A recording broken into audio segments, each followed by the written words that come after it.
कि जीवन का खेल है, माटी की रेल है, जल्दी जल्दी चढ़ने बेमेल है। ये किसी का मिलाप नहीं करती। इसलिए ये जो आपको बहुमूल्य जीवन मानव का मिला है, लेकिन नहीं, अति हरि कृपा जाहि पर होई, पांव दो यही मार्ग सोई। परमात्मा की कृपा नहीं, अति कृपा जिस पे होती है वही कहीं जाकर के उनकी कथा का भागीदार बन पाता है, उनकी कथा को श्रवण कर पाता है। अब इस गांव में किस पर परमात्मा की कृपा हो रही है, किस पर नहीं हो रही है, भाई ये तो आप जानो। या प्रभु की कृपा पात्र बन रहे हो कि नहीं बन पा रहे हो, ये आप पर निर्भर करता है। ये तो आज जमाना बदल गया है। लोग कहते महाराज जमाना बदल गया, युग बदल गया, कुछ भी नहीं बदला है। कुछ बदला नहीं है, केवल हमारी सोच बदल गई, केवल हमारी सोच मात्र बदली है, बाकी कुछ भी नहीं बदला। क्या सूर्य पूर्व के बजाय पश्चिम से उदय होते हैं क्या? विचार करो। सतयुग में भी पूर्व में उदय होते थे, त्रेता में भी, द्वापर में भी, और कलयुग में भी पूर्व में ही उदय हो रहे हैं। जहां उदय होते थे वहीं उदय हो रहे हैं, जहां अस्त होते थे वहीं अस्त हो रहे हैं। ठंडी के मौसम में ही कुहेसा पड़ता है, गर्मी के मौसम में ही लू चलता है, और बरसात के मौसम में ही बरसात होती है, बिजली कड़कती है। किसी चीज में जब कोई बदलाव नहीं हुआ है तो फिर हम कैसे कहते हैं कि युग बदल गया, समय बदल गया? कुछ भी नहीं बदला, केवल हमारी सोच बदल गई। मैं नहीं कह रहा, किसी कवि ने बहुत बढ़िया ढंग से, मार्मिक ढंग से, हमारे कभी भी समय समय से जो है हमें जीवन जीने के लिए हमारा मार्ग प्रशस्त करते रहते हैं। कोई न कोई आ जाता है, किसी न किसी माध्यम से हमें कोई न कोई सीख देता है।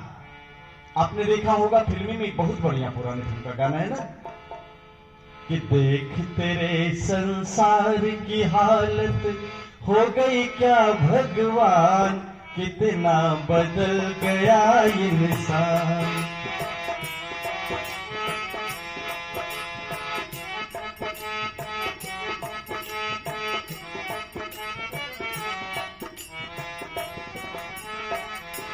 कितना बदल गया इंसान, कितना बदल।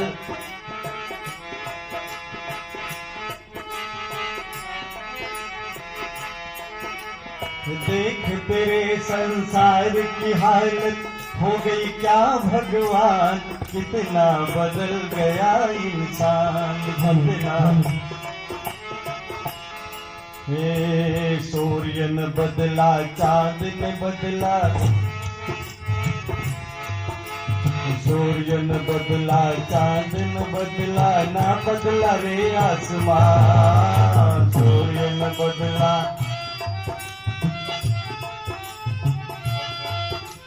सूर्य न बदला, चांद न बदला, ना बदला रे आसमान। कितना बदल गया इंसान, कितना बदल हो गई क्या भगवान, कितना बदल गया इंसान, कितना।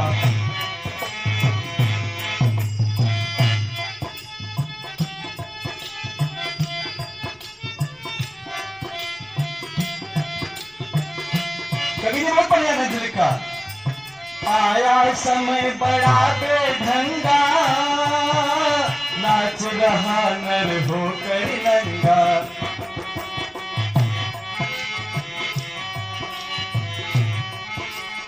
आया समय बड़ा बेढंगा, नाच रहा नर होकर नंगा। माया के चक्कर में अपना बेच रहा ईमान, कितना बदल गया इंसान, कितना बदल रहा नर होकर नंगा। कितना नंगा कृत्य करता है, क्या क्या कर्म नहीं उठा देता। आए अभी कथा के माध्यम से आप आगे देखेंगे, क्योंकि समय अभाव है। लोकाभिरामं रणरंगधीरं राजीव नेत्रं रघुवंशनाथं। ता नहीं हिल सकता, कि हिल सकता है? मैं नहीं कह रहा हूं, इस कवि ने कहा कि तेरी सत्ता के बिना हे प्रभु मंगलमोर, अब पत्ता तक हिलता नहीं खिलेने को फूल। पत्ता तक हिलता नहीं खिलेने एको फूल। एक भी फूल नहीं खिल सकता, न एक पत्ता हिल सकता है। इसलिए आए दो बार हम अपने इस जिह्वा को, मन और वाणी को पवित्र करने के लिए दो बार प्रभु के पावन नाम का कीर्तन किया जाए। का जो घाट है वहां महाराज यज्ञबलि कथा सुना रहे हैं और भरद्वाज जी सुन रहे हैं। ज्ञान घाट भगवान शंकर जी कथा सुना रहे, जो भी आप कथा सुनेंगे, और मैया भगवती सुन रहे हैं। अब आइए उपासना घाट, जिसको हम भक्ति का कहते हैं, वहां महाराज काकभूषुंड जी कथा कह रहे हैं, गरुड़ जी सुन रहे हैं। और चौथा घाट है दैन्य घाट, जहां तुलसी बाबा अकेले कह भी रहे और सुन भी रहे। तो कितने हुए? 3 दूनी 6, 6 1 7। तो आप 7 हैं, उससे कम नहीं है। अभ्यास लिखी ज्यादा ही हो गए। ये 7 ही है, और मानस में ये 7 ही कांड है। 7 ही है ना, क्या 8वां भी कोई है? 7 कांड है। मानस रूपी सरोवर यानी पोखरे में प्रवेश करने के लिए ये हमारी 7 सीढ़ियां हैं। ये जो 7 कांड हैं, ये 7 सीढ़ी, बहुत बढ़िया मैथ है मानस। कहीं से भी आप घटाएंगे तो ये पूर्ण ही नहीं उतरेगा, इधर उधर नहीं जाएगा। हाँ, बहुत गजब का लिखा है। आए ऐसे पवित्र ग्रंथ, जहां आप 9 में जाते हैं तो सारी क्रियाएं 9 में हो जाती हैं। 6 में जाते हैं तो सभी 6 हो जाती है। 4 में जाते हैं तो सब 4 ही 4 हो जाता है। 3 में जाते हैं तो सब 3 ही 3 हो जाता है। जहां जाएंगे वही पूर्णता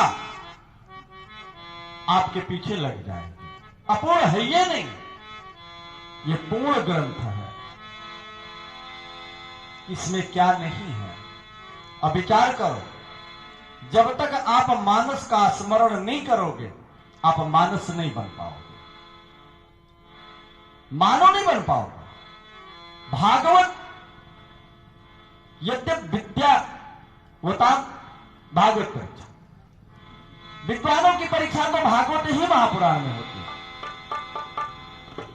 लेकिन मोक्ष अगर मिलना है, लेना है आपको, तो मानस भागवत के द्वारा मिलेगा। लेकिन अगर मानव बनना है प्यारे, तो मानस पढ़ना पड़ेगा, मानस का अनुसरण करना पड़ेगा। क्योंकि दोनों में 2 प्रधान हैं। एक है राम जी, जिसको हम मर्यादा पुरुषोत्तम कहते हैं, और एक है भगवान कन्हैया, जिनको हम लीला पुरुषोत्तम कहते हैं। भगवान कन्हैया को मर्यादा पुरुषोत्तम नहीं कहा जाता, वो लीला पुरुषोत्तम, और ये मर्यादा पुरुषोत्तम। जब तक विद्वान ने कहा है कि राम कृष्ण 2 एक हैं, लेकिन कारण एक विशेष, और उनके नयन गंभीर हैं, इनके चपल विशेष। दोनों एक है, लेकिन दोनों में अंतर है। राम जी गंभीर हैं और ये चंचल है। क्यों? क्योंकि राम जी का जो चरित्र है वो अनुकरणीय है। राम जी हमारे अनुकरणीय है, लेकिन कृष्ण जी अनुकरणीय नहीं है, वो स्मरणीय है।